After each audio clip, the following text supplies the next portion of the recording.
À Phnom Penh, au Cambodge, les tristes scènes de la bousculade mortelle qui s'était produite lors de la traditionnelle fête de l'eau continuent. Mardi dernier, les parents des victimes affluent dans les hôpitaux de la région pour rechercher leurs proches. Des centaines de parents se sont rassemblés dans les hôpitaux cambodgiens pour rechercher les corps des victimes suite aux bousculades de mardi. Au moins 350 personnes ont été tuées et plus de 300 autres blessées dans la bousculade sur un pont survenu le dernier jour des 3 journées du Festival de l'eau. Les corps ont été posés sur le sol et recouverts de draps blancs dans un hôpital de la région. C'est l'un des 3 établissements qui manipule les corps des victimes et assure le traitement des blessés.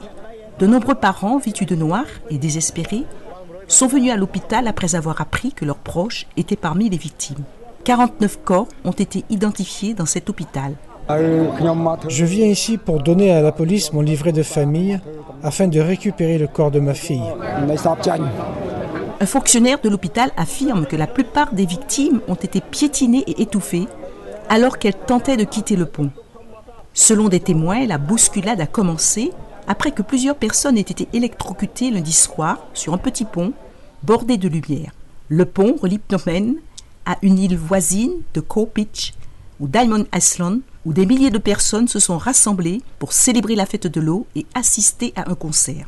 San Supa, 52 ans, cherchait sa fille et son beau-fils après avoir entendu parler de la mortelle bousculade. Elle a appelé tous les hôpitaux jusqu'à ce qu'elle trouve leur corps à l'hôpital.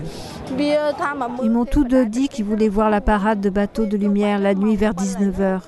Puis ils ont disparu. Ensuite, je suis venue immédiatement à l'hôpital pour découvrir qu'ils étaient morts.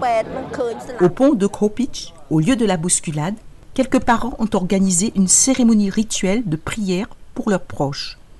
Le Premier ministre, Hun Sen, s'est excusé pour la catastrophe et a ordonné une enquête. On estime que 5 sur les 14 millions de personnes au Cambodge visitent la capitale pendant le festival chaque année.